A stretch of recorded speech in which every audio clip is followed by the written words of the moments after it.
Good morning, everyone. Good morning. We're going to go ahead and get started. Just a couple of reminders before Jay comes out to introduce our first speaker. If you haven't done so already, please download the app on Guidebook so you can leave us reviews on all the speakers and all the sessions. We really take your to help us make next year's event even better. So please be sure to do that if you haven't had a chance. Thank you so much, and welcome back for day 2. Thanks, Betsy. So hope everybody's looking forward to an exciting day. We appreciate you all joining us yesterday. I hope you all found that to be beneficial. I can guarantee you all that you are in for a treat this morning. It'll be a great way for us to kickstart day 2. As many of you all probably know, we're really known for 2 things here in Kentucky, bourbon and basketball. But often people are focused on the University of Kentucky and the University of Louisville. We really do have a hidden gem and hidden jewel here in Louisville at Bellarmine University. And luckily for us, Scott Davenport joined that program. And prior to the time that Scott joined, that basketball team had reached 9 NCAA tournaments in their history. Since that time that he joined the organization, he has already eclipsed that number. As we're all focused here on motivating young people, we're focused on motivating learners. Scott Davenport does an unbelievable job of that. And through the time at Bellarmine, he's won a national championship, he's been named Coach of the Year, and more importantly, he's making an impact on student athletes and learners. So with that, I'll introduce you to Mr. Davenport, and I can tell you we're in for a treat. Thank you.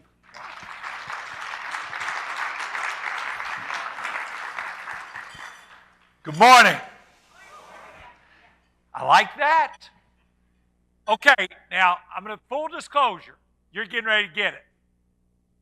I've already ran 3 this morning.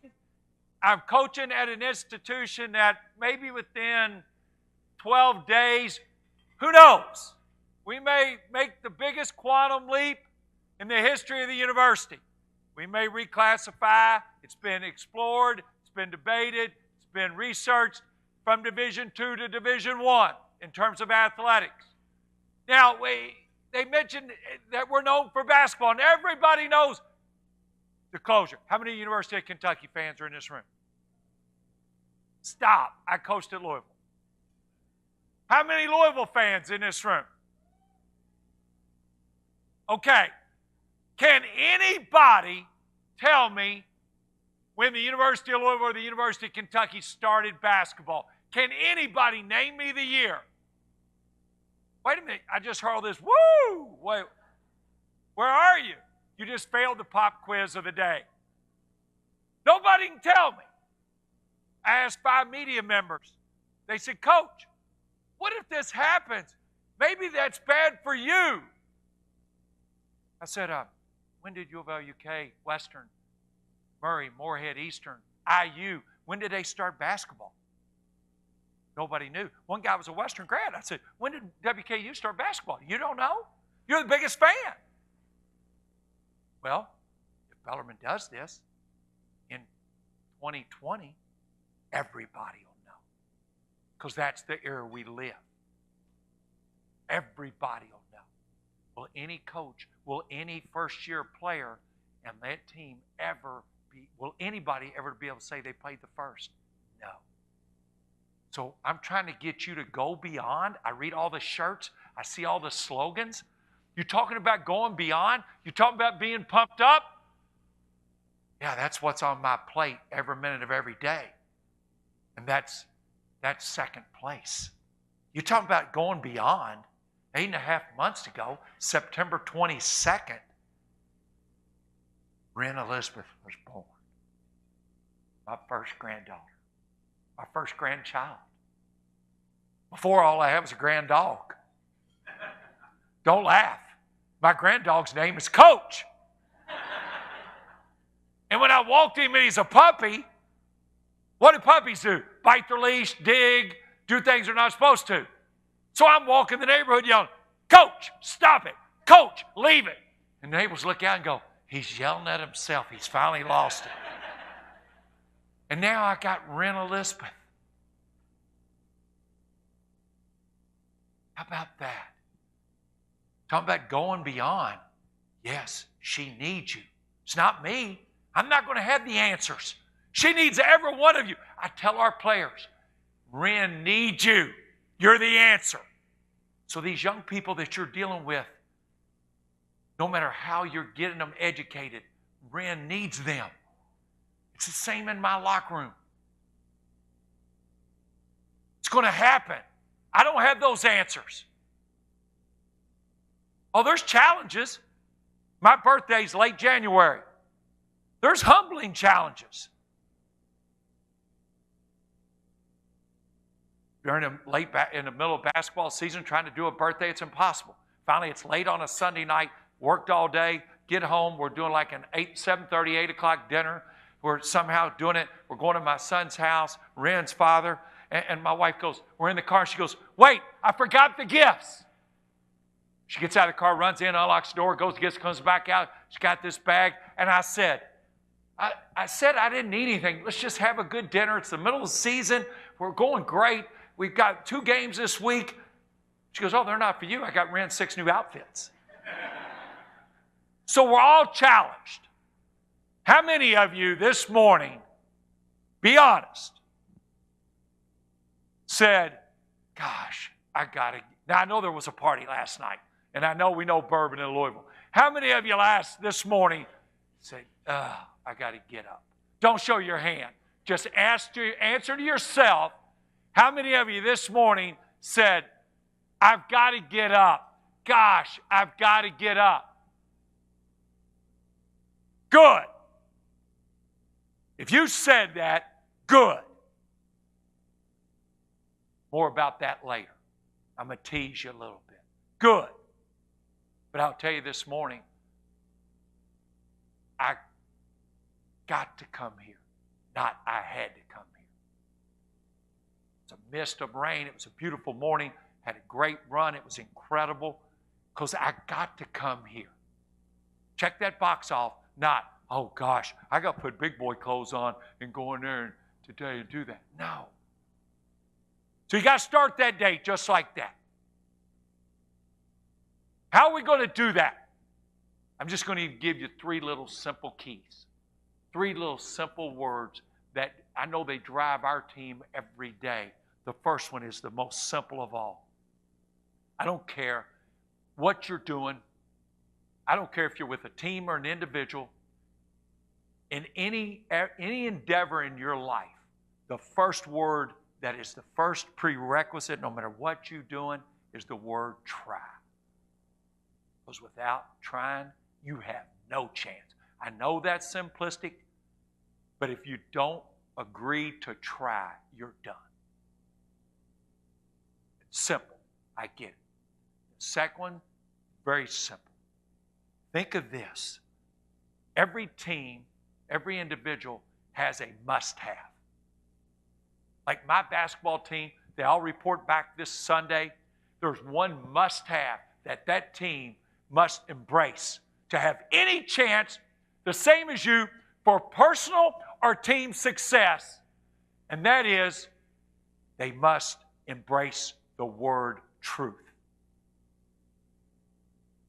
If it's a player reshaping his body, if it's a player recommitting to a tough class, think of this. Everybody in here is educated, has heard the phrase, the truth hurts. I'm sorry, but the truth hurts. No, the truth hurts losers.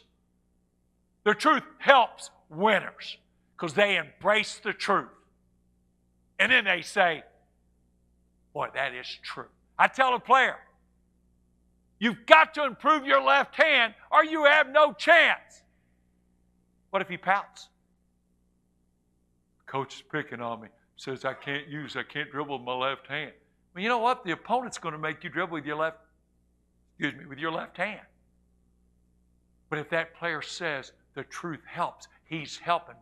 And the bottom line of the truth, every single thing, am I doing that for them or am I doing that to them? Big difference. I want you to get up 300 extra threes today. We're going to make 300 extra threes, 3-point shots. So what's that player's attitude? Well, he's picking on me. No, he's trying to make me the best. So the truth helps winners. The truth hurts. That's a slogan for losers. It's a must-have. Without the truth, you have no chance. I mentioned, I ran this morning. You're already sick of hearing about that. That's okay. I'm guilting you. Oh, and by the way, I want to say this. We talk about Ren Elizabeth, and to these people watching on the stream, we're going to guilt them they're not here. You're missing out on Louisville, Kentucky, and you're missing out on this experience. But this is the change that we're going. You talk about going beyond. We talk about Ren Elizabeth. This is the change we're seeing. I was laughing over here. I got an honor to speak where I went to junior high school. Think of it, this a few years ago. It wasn't middle school, it was junior high, 7, 8, and 9. It's now a middle school of 6, 7, 8. The lady said, Coach, we would be honored you went to school here. Man, I was ready. I ran for student council president there. I was captain of the basketball team there. Man, I'm going to go in there. I'm going to go in there in Miss Duffy's room. I'm going to Miss Weber's classroom. I'm ready to go in and speak where I went to school. I walked in. They met me in the lobby. They rushed me up to the library, literally set me in a closet in front of a camera, and I spoke to the whole school like that, and they rushed me out. I never saw a student. And I was like, oh, my gosh.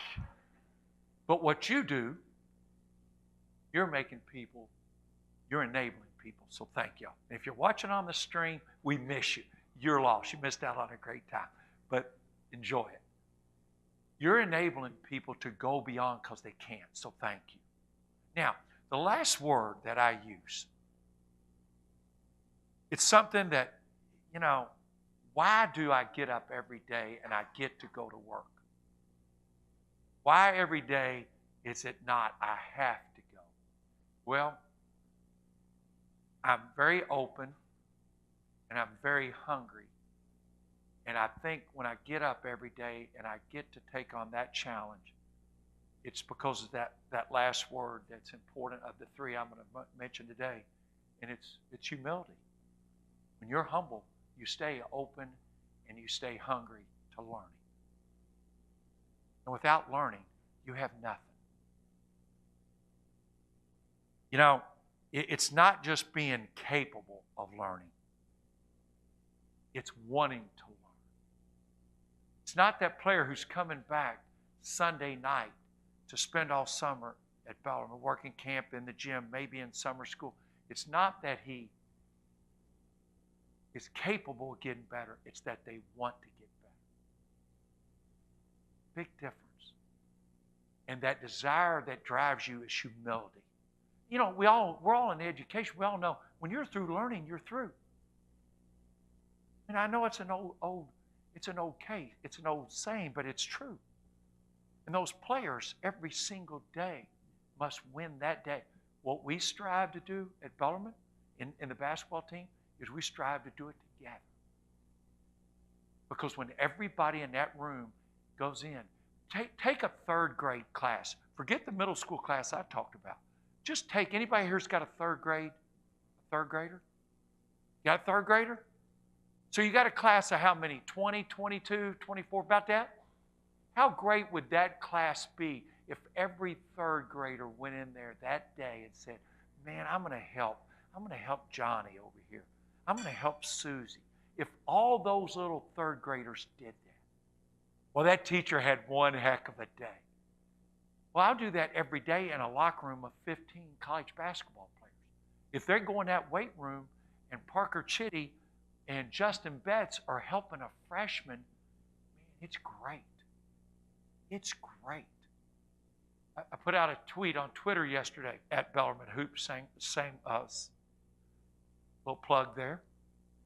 We got a plaque, a beautiful plaque. I mean, it's professional. That's 6 of the last 8 years.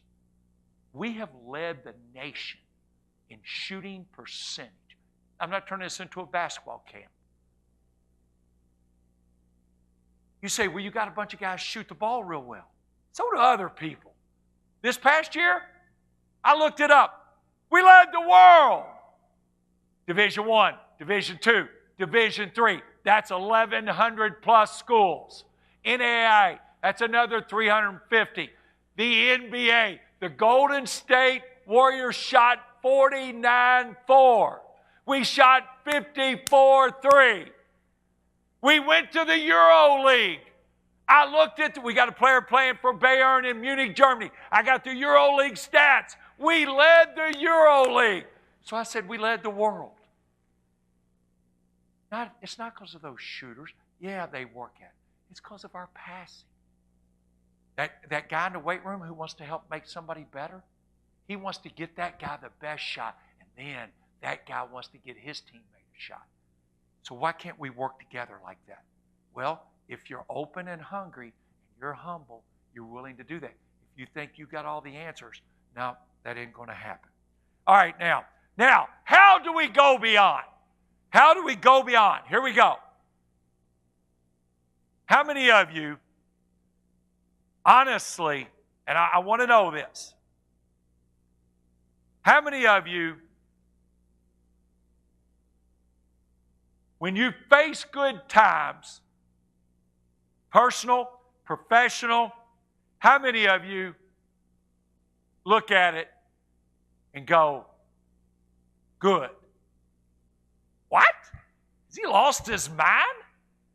How would you respond if you went to your boss and you said to your supervisor, you said, I don't have fill in the blank. And your boss said, good. He's not any help. What if you go to your supervisor and you say, I have a problem with fill in the blank. And he said, good. Stoic, no emotion. He said, good. How many of you all face the scenario? I don't get to, you fill in the blank. Your boss, maybe your significant other said, good. What about a player? Oh, coach, I made a C on that psychology test. That professor, fill in the blank. Good.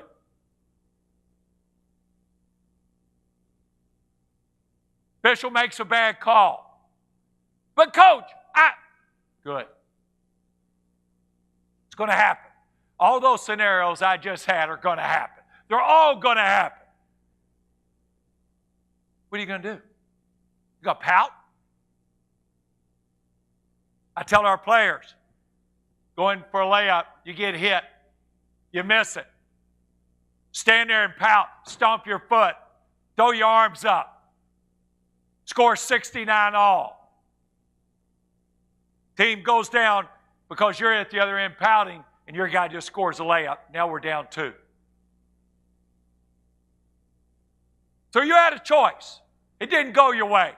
But you're still playing. I don't care how hard you stomp your foot, trust me. I can stomp foot to those referees real good. They very seldom ever change the call. That players, that's not going to change it. The ball is not going to miss and go back in. You just double down on your mistake. What if you race down, incredible hustle, incredible desire, incredible hunger, deflect the ball, draw a charge, dive on a loose ball, erase your mistake? What's the score? Still 69 all. Now, if it's 71-69, you're probably going to sit down. Think of this, though. When something goes wrong, or when a difficult task is in front of you, say good. And make it into a positive. The negativity in this world, in Ren Elizabeth's world, is incredible. Just 30 seconds of any newscast, local, national, international, it's going to be negative. Get away from it. Get away from it. It deflates the room.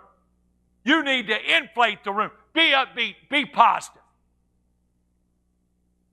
I changed my whole life in graduate school. Dr. Don Gehring. I was in graduate school. I was a graduate assistant on the basketball staff at the University of Louisville with Coach Crum. And all I wanted to do was be in the gym, watch film in the office, help some guy work out extra hours. I wanted no part of going to graduate classes. Give me a B, I'm out. Got my master's in college student affairs. I had Dr. Don Gehring. I was in a class with 18 others. Nobody wanted to be in that class. Nobody. Some of them were already married. They had children. They were teaching. They were just getting their masters. Some of them had jobs in the university. Nobody wanted. Not one of the 18 wanted to be in the class. And every day, 3 minutes into class, he would come in, sit on a table, hike his pants up. He wore cowboy boots. And in 3 minutes, he had me convinced I wanted to be there worse than anywhere in the world. And I thought, if I can do this as a coach, if those players want to be there because that's where I want to be more than anywhere in the world, we're going to have a good practice.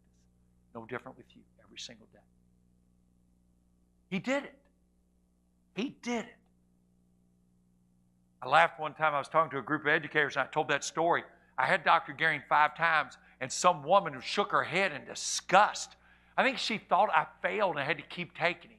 No, I had him for 5 different courses. I mean, she was like, threw her pen down, like, well, this guy failed him, had him 5.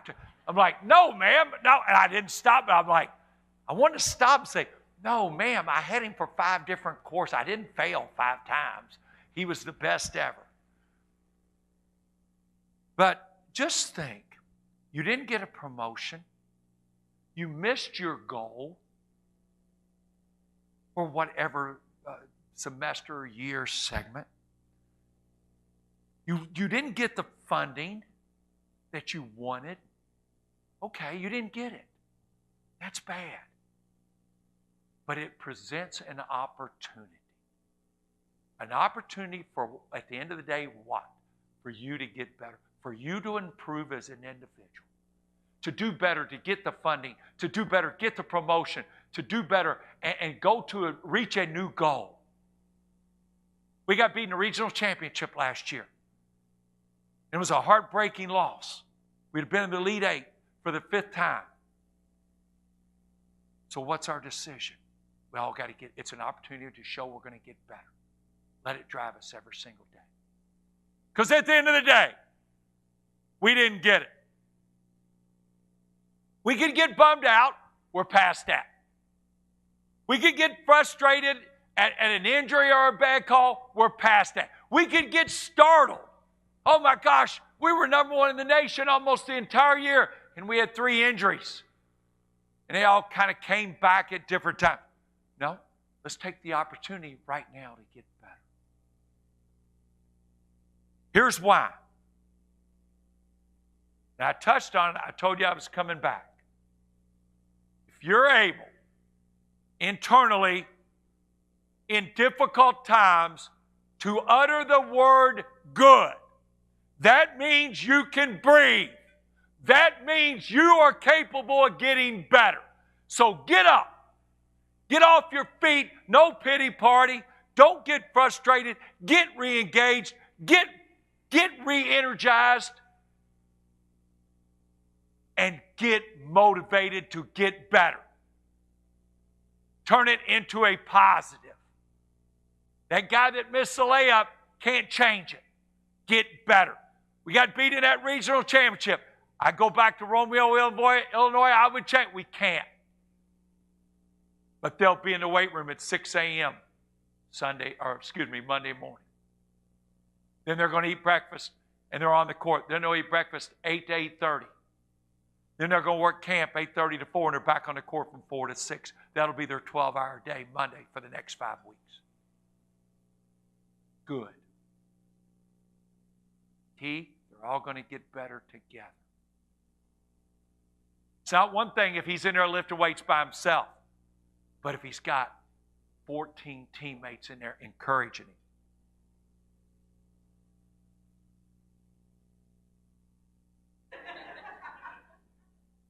I gave y'all an opportunity to hustle and get it. Nobody's moving.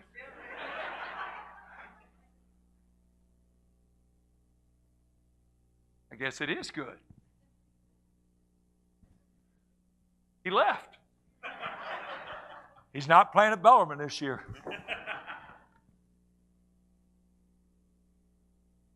How about that? He's back. That is good. That presented me an opportunity. These things are going to happen in this day and age. And believe me when I say they go in that weight room to work together. If this table's all working together, it's not about you. One guy's lifting a weight and he's by himself, that's about him. If there's two guys egging him on and encouraging him and screaming at him, yeah, it's not about him. It's about doing it for them. That's what we're all in this for. This goes far beyond education. But if our players take that into a classroom and they leave Bellarmine and they take it into their families, then they take it into their professions, yeah, they're going to be successful. They're going to be successful far beyond a 94 by 50 basketball.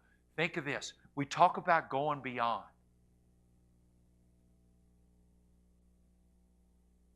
Does anybody in here not have an iPhone? You do not. You got an Android?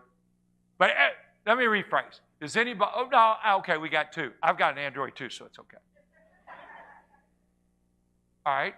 How many people in here are on Twitter or look at Twitter? Okay. How many people are here on Facebook or look at Facebook? Okay. 2007. 2007. It's 12 years ago. There was no Facebook unless you had an email address on a campus, on a college campus. There was no Twitter and no iPhone in 2007. I'm greeting 4 freshmen Sunday. The first time on Bellarmine's campus.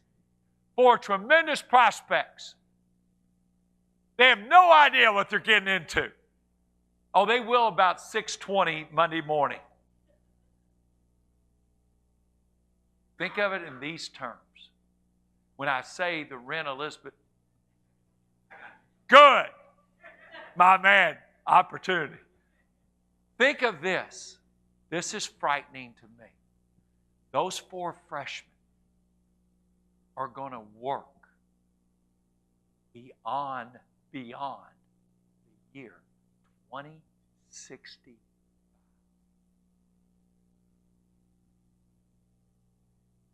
Wow. Okay, so if 12 years ago there was not an iPhone, Twitter, or Facebook, what's it going to be like in 2065? They're going to be working. Think of it. They're going to graduate in 22. They work, 43 years, right? Or 65. 2065. Let me give you one little tidbit. Research shows this. I didn't make this up. Research shows by 2065, well, actually before that, but in 2065, there will not be one single vehicle in the United States of America driven by a human being. My players will still be working. What about if they have grandchildren then? And their little Wren goes, "You drove what?" Think of that. When they come to Bellarmine, Coach, can have a car on campus? Yes, you park in that lot. Just think. Just when they're still viable and they're finishing their careers, whatever it is, there will not be one. Well, we got to be ready. We got to be ready. Now, if that doesn't get you up and get you going every morning, shame on you. You're a part of it. You see it. You're taking education to people that have no other chance. Good for you. At the end of the day, money doesn't cure poor. Education cures poor. It does. Look at the examples of professional athletes made north of $100 million and have nothing. They also lack something else, education. Lottery winners, entertainers. Think of them. We've all know these instances. Money doesn't cure poor. Education does. So when I said you're the answer, this is what we need. This is what we need. I've never seen it hurt a soul. Now we've got to work on being the entire picture, without a doubt. Can we, I'm a little bit over. I'm right at it. Is that why that went off? Do you have a secret thing and you hit it, and when that falls, the guy needs to stop? We're okay? I mean, look, what I get to do, I stand before you, and I'll close with this. I'm the luckiest guy that's ever coached, ever.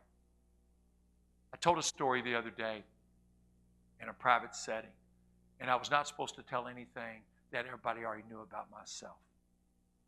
And I'm going to leave you with this. You know, everybody knew I worked for Coach Crum and I worked for Coach Patino, and you wanted that. Don't tell them that. They know that.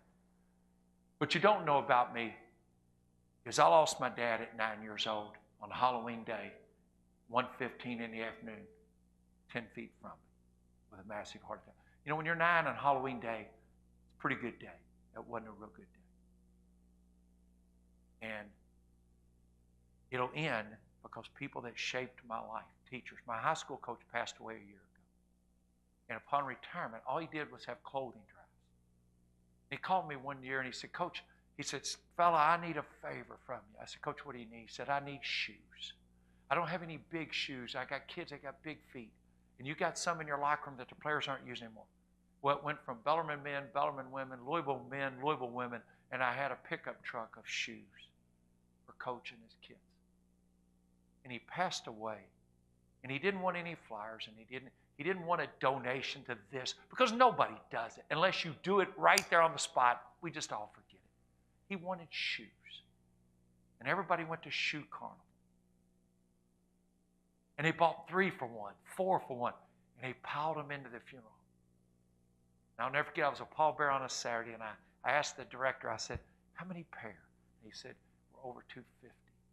And I called back on Monday. 250 kids at Rangeland Elementary, an elementary school here in Louisville. They went to school that day. He went home with a brand new pair of shoes because of my coach. Well, he shaped my life.